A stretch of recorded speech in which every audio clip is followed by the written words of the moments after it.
नमस्कार दोस्तों, मैं हूं आपका दोस्तों सका में जुगानी। आप देख ज्वाइंट टैक्स और बात कर लेते हैं सीधे सी आज मार्केट की। मार्केट में तो आपने देखा काफी शुरू के टाइम पर लग रहा था कि मार्केट आज भी ठीक ठाक रहेगी, लेकिन उसके बाद में तकरीबन 10:30 बजे के बाद में मार्केट में गिरावट हुई और 12 बजे के बाद में थोड़ा तेजी पकड़ ली है। तो कुल मिलाकर के अगर मैं इसको सीधे सीधे एक सिनेरियो में कवर करूं तो कल की जितनी मार्केट में तेजी आई थी उसका 50% वाइप आउट हो गया है। ठीक है, अब इस वाइप आउट का कई सारे रीजंस में अगर हम इसको एनालिसिस करते हैं तो इसके कई सारे रीजंस बन करके आ रहे हैं। बन करके इसमें कई सारे रीजंस, कोई बोलेगा कि प्रॉफिट बुकिंग है, कोई बोलेगा कि अमेरिका का सिनेरियो है, कोई बोलेगा कि डॉलर की अपना मजबूती है, रुपए का डिवैल्यूएशन है, कोई बोलेगा कि चाइना के वायरस का इशू है। लेकिन सबसे पहली बात जो मेरा आकलन है वो क्या है, वो है सिर्फ और सिर्फ इसमें प्रॉफिट बुकिंग है, बाकी और कुछ भी नहीं है। ये एफआईआईज की चाल है और मार्केट हमेशा आप देखते हो कि हाँ आगे लेकर के जाते हैं, उसके बाद में जम करके प्रॉफिट बुकिंग होती है। तो इन सिनेरियोज पर अभी इस पर हम चर्चा जरूर करेंगे, लेकिन उससे पहले हमारे एक सानू जी हैं, उनका एक कमेंट है, काफी प्यारा कमेंट है। उन्होंने अपना पोर्टफोलियो हमें भेजा हुआ है। अब मैं उनके कंप्लीट पोर्टफोलियो को रिवील नहीं करूंगा, इसलिए नहीं करूंगा क्योंकि उन्हें मालूम है कि उनका पोर्टफोलियो कितना बढ़िया है। अगर आप लोगों को उसकी जानकारी चाहिए तो जरूर बताऊंगा, लेकिन उनकी एसआईपी तकरीबन 1 लाख से ऊपर है, उनकी एसआईपी का अमाउंट है। और उनके पास टोटली 2 मल्टी कैप फंड है, 2 फ्लेक्सी कैप फंड है, 2 उनके पास मिड कैप फंड है और 3 उनके पास स्मॉल कैप फंड है। एज उनकी 34 ईयर है। बाकी उन्होंने कार्पस वगैरह के बारे में नहीं बताया। टाइम होराइजन उनका काफी अच्छा खासा है और उनके पास 10 साल का जो इमरजेंसी फंड तो जो है वो तो है ही है, प्लस सेफ्टी फंड भी है, इसलिए उन्हें वोलेटिलिटी की कोई चिंता नहीं। सबसे बड़ी खुशी की बात हमें लगी, काफी अच्छा पोर्टफोलियो उनका। सूर्य प्रताप सिंह सर के बाद में ये दूसरे मेरे सब्सक्राइबर मिले हैं या मेरे दोस्त मिले हैं जिनका इतना तगड़ा पोर्टफोलियो है। गुजरात बंधु सर का भी है, लेकिन मुझे इनका पोर्टफोलियो काफी इंप्रेसिव लगा है इनके एज के मुताबिक। ठीक है, अब इनके पोर्टफोलियो में बाकी सब कुछ इनका ठीक है एज के मुताबिक। इनके फंड सारे अच्छे हैं, इनकी एमसी सारी अच्छी है। निप्पॉन में इनके 2 फंड हैं आई थिंक। और लेकिन मैं इनको एक क्वांट का जो इनका स्मॉल कैप फंड है उससे मैं इनको सलाह जरूर देना चाहूंगा, सर आप अगर आप उसके बजाय कोटक का स्मॉल कैप फंड ले लेते हैं, उससे अगर आप स्विच कर जाते हैं तो वो ज्यादा बेटर रहेगा, क्योंकि कोटक की जो है रिटर्न तो उसका ठीक ठाक तो है ही है, दूसरा क्या उसका डाउन साइड प्रोटेक्शन बहुत अच्छा है। ठीक है, तो बाकी आपका तकरीबन ठीक है, क्योंकि क्वांट से पता नहीं क्यों मेरे को उनका जब से मैनेजमेंट चेंज हुआ है, जब से उनके में इशू चल रहा है और उनकी छोटी एमसी है, जिस हिसाब से उनकी स्ट्रैटेजी है वो मेरे ख्याल से लोक लुभावन लग रही है, बट उसमें मुझे थोड़ा उतना ज्यादा नहीं लग रहा है। वैसे मैं पर्टिकुलर किसी एमसी का बोलने वाला नहीं होता हूं, ये मेरा अपना पर्सनल ओपिनियन है। अगर आप चाहते हैं तो फिर आप जो है क्वांट और कोटक का फर्क है तो आप उस तरफ आप जा सकते हैं। बाकी आपका पोर्टफोलियो काफी अच्छा और काफी सारा आप वेल्थ अकुमुलेट करेंगे, उसके लिए हमारी तरफ से आपको बहुत बहुत शुभकामनाएं। अब बात कर लेते हैं सीधी सी बात की कि मैं आज ये क्यों बोल रहा हूं कि सरकार को थोड़ा सा टैक्स रिटेलर्स के टैक्सेशन के लिए सोचना चाहिए। देखिए दोस्तों, रिटेलर एक जो है जो मैं परेशान होता हूं रिटेलर्स के लिए, उसमें सबसे बड़ी बात यह है कि मुझे अच्छे से पता है कि रिटेलर्स के मन में छल कपट नहीं है। वो एक टाइप से आया हुआ डटा हुआ है, एक उम्मीद के ऊपर अपने गोल को लेकर के चल रहा है। अब उसकी एसआईपी चल रही है तो चल रही है, फंड उसने सेलेक्ट कर लिया तो उसका जा रहा है। उसको कहीं ना कहीं उसको इस बात का भरोसा है कि आने वाले समय में हमारा देश, चाहे वो जान करके नहीं अनजाने में सही, लेकिन कहीं ना कहीं वो इस फेथ के ऊपर आया हुआ है। ठीक है, अब यहां पर आप देखिए कि 2 चीजों की हम लोग मांग बड़े दिनों से उठा रहे हैं अपने अपने लेवल पर, जो हमारे जानने वाले बड़े इन्वेस्टर हैं उनके थ्रू, कि रिटेलर्स के भरोसे एफआईआईज को आज सरकार ने जवाब दिया है। इसमें कोई भी संदेह नहीं, क्योंकि म्यूचुअल फंड में रिटेलर्स का ही आजकल थोड़ी सी आ रही है, खांसी आ रही है, तो मौसम का इफेक्ट है। तो रिटेलर्स के भरोसे ही आपने एफआईआईज को जवाब दिया है। आप यहां से वहां से पैसे की उगाही करना चाहते हैं, लेकिन रिटेलर्स ने दिल खोल करके म्यूचुअल फंड में पैसा लगाया हो। किस लिए लगाया हो? एक उम्मीद के ऊपर लगाया हुआ है। तो कहीं ना कहीं मैं सरकार से विनम्र निवेदन करना चाहूंगा आप सबके माध्यम से कि इस पर टैक्सेशन पर कुछ न कुछ तो सोचना ही चाहिए।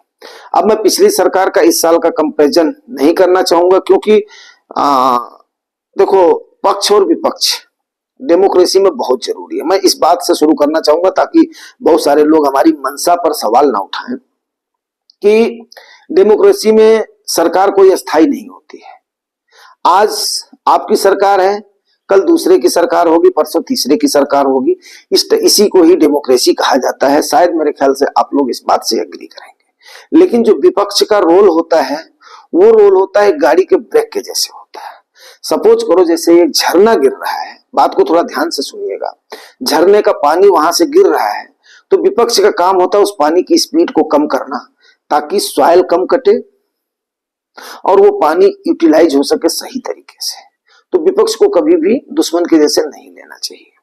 अब इसी पक्ष और विपक्ष की मैंने क्यों बात लिया है, क्योंकि विपक्ष की सरकार पीछे होती थी जब इस सरकार से पहले तो इक्विटी में 1 पैसे का टैक्स नहीं लगता था, जिससे बहुत सारे लोग माला माल होकर के चले गए। आज जब रिटेलर्स ने आपकी मार्केट को संभाला हुआ है, तो वहां पर जो चालबाज लोग हैं, जो ऐसे लोग हैं, वो मार्केट को अप होने के बाद में, कोई ऐसा सिनेरियो ना होने के बाद में, अरे चाइना का वायरस का कोई ऐसा वही नहीं था, 2001 का वायरस है, उसका कोई इफेक्ट ही नहीं था। अमेरिका से कोई वही नहीं था, तो जम करके आपके यहाँ पर प्रॉफिट बुकिंग हुई है, इसमें कोई भी दो राय नहीं, हर कोई इस बात को समझ रहा है।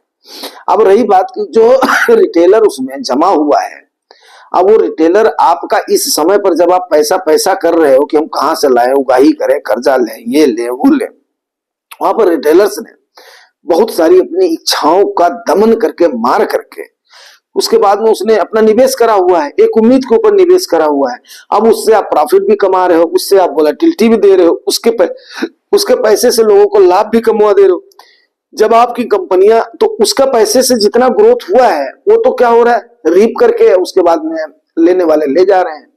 तो सरकार से मैं ये, अब जो सरकार से क्या जो है सेबी के माध्यम से, एमपी के माध्यम से, और मैं ये गुजारिश करना चाहूंगा प्लस आप सबके माध्यम से जो मेरे व्यूअर और सब्सक्राइबर हैं, कि अगर जो मांग हम लोग उठाते आ रहे हैं कि जो छोटे इन्वेस्टर्स हैं ना, उनको एक तो थोड़ा सा कितने दिन उन्होंने होल्ड किया है, जिस हिसाब से वोलेटिलिटी उन्होंने झेली है, जो पीड़ा उन्होंने झेला है, उसका रिवार्ड उनको मिलना चाहिए। बिकॉज इनका क्या है, छोटा इन्वेस्टमेंट है, और उस छोटे इन्वेस्टमेंट के साथ इन्होंने टाइम कितना दिया है। तो जैसे टैक्स का स्लैब होता है, भाई 5 लाख तक टैक्स एग्जम्प्ट है, 10 लाख तक ये है, वहां तक ये है। तो यहां पर जैसे मान लिया 25 लाख तक वालों को छोड़ दिया है, किसने, सेबी ने छोड़ दिया उनके दायरे से, कि जिनका एनुअल 25 लाख रुपए की इनकम है, उनका उस फंड में इन्वेस्टमेंट की जरूरत नहीं, जिनका अपना करोड़ों है उनकी है। तो कम से कम कुछ ऐसा भी तबका होना चाहिए जिसको कि टैक्सेशन से निजात मिल जानी चाहिए, ठीक है। अब कुछ तबका ऐसा होना चाहिए जो कि यहाँ पर जब 68 लाख करोड़ की भारी भरकम आपके पास फंड्स का निवेश है, और ये आने वाले समय में अरब करोड़, मतलब जो है ये एक करोड़ लाख करोड़ हो जाएगा जब आपके पास, तो क्योंकि 68 लाख हो गया है, तो जो है 100 करोड़ जाएगा 100 करोड़ लाख करोड़ जब आपके पास हो जाएगा, तो काफी सारा आपके पास पैसा हो जाएगा। वहां पर सरकार को दिल अपना थोड़ा सा बड़ा करना चाहिए, और इनको, जिनका छोटे निवेशक जो है, इनको कम से कम टैक्स में रिबेट मिलना चाहिए, उसी लिहाज से, उसी स्लैब में रिबेट मिलना चाहिए, ताकि लाभान्वित हो सके, इनके लिए मार्केट अट्रैक्टिव हो सके, और इनका थोड़ा सा लाभ इनको ज्यादा मिल सके। बिकॉज क्या, जैसे आज की डेट में देख लो, जो अपना चालबाज लोग हैं, उन्होंने क्या किया, अपनी प्रॉफिट बुक किया, उसके बाद में निकल गए। रिटेलर तो बेचारा वहीं का वहीं जो है वो करा हुआ है, और मार्केट में 1-2 करोड़ रुपए रखने वाला कौन सा वो हो गया है, अपना बड़ा आदमी हो गया। 10-20 लाख रुपया रखने वाला कौन सा बड़ा आदमी हो गया है। तो उसको उस हिसाब से स्लैब के अनुसार अगर करती है, और ऊपर से सरकार उनके ऊपर ये भी अंकुश लगाए कि जिन्होंने प्रॉफिट बुक करके लेकर के चले गए हैं, उनका कितना इन्वेस्टेड है, और उसके बाद में उससे नीचे के लेवल पर, जब मार्केट उससे नीचे के लेवल पर जाती है, तो उनको एग्जिट करने का मौका भी नहीं लिया जाए, क्योंकि उनकी वजह से तो मार्केट हमारी नीचे जा रही है। तो उनको उससे ऊपर के, जिन्होंने प्रॉफिट बुक कर लिया है, जो वहां से निकल गया, और उसके ऊपर एक क्लॉज कर देना चाहिए कि तुम्हारा इतना ये होना चाहिए, अगर तुम्हें इतना रकम निवेश करना है तो आप इस जहां पर आप निकाले हो वहां से नीचे आप निवेश ही नहीं कर सकते हो। जब इसके ऊपर मार्केट आएगी उसके बाद में होल्ड करो, जब हमारी कंपनियां प्रॉफिट करके देंगी, जैसे हमारे बाकी अगर रिटेलर्स कर रहे हैं उसी हिसाब से आप भी करो, तो उससे काफी ज्यादा इन्वेस्टर्स को राहत मिल जाएगी।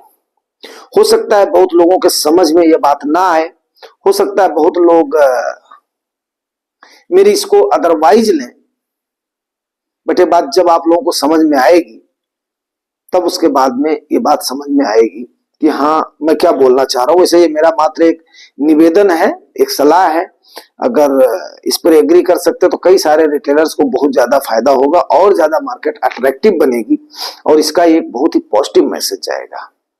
आई थिंक कि जितना आप आईपीओ ला करके, ये ला करके, उसके बाद में एनएफओ ला करके पैसा करना चाहते हो, उससे ज्यादा फिर रिटेलर और जोश से आएंगे और ज्यादा उसके बाद में ये होगा।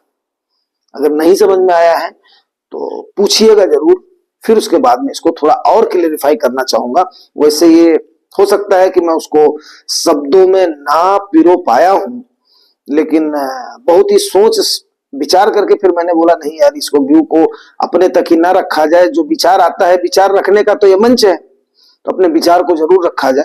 तो बाकी इसीलिए और आगे मैं एक बात बताना चाहूंगा कि खास करके जिन लोगों को लग रहा है 24 के आंकड़े पर मैं लमसम करूं नहीं करूं, जब आपको 23 का आंकड़ा दिखता है तभी जाकर के फिर करिएगा। दूसरी चीज क्या है, इसमें एक चीज मैं ऐड करना चाहूंगा कि देखो आपने देखा होगा कि 23,500 के लेवल से 23,800 के लेवल पर मार्केट ने लिया है, फिर अभी जिस लेवल पे सस्टेन किया है, अगर यहाँ पे ये रोक ले जाती है अगले वीक में तो वही आपका सपोर्ट हो जाएगा। 23,900 का सपोर्ट अभी ठीक ठाक सपोर्ट बन रहा है। तो इसी प्रकार से अगर स्टेप बाय स्टेप मार्केट चलेगी तो समझो आप हेल्दी मार्केट की तरफ बढ़ रहे हो। इसलिए प्रॉफिट बुकिंग से घबराना नहीं, जल्दीबाजी में निवेश नहीं करना। हाँ, 23 का नंबर जब आपको दिखाई देता है 24 से नीचे डाउन होता है, तो जिनके पास पैसा है लमसम करने से चूकना भी नहीं। बस इसके साथ ही मैं क्लोज करता हूं आज के सेशन को। Thank you very much.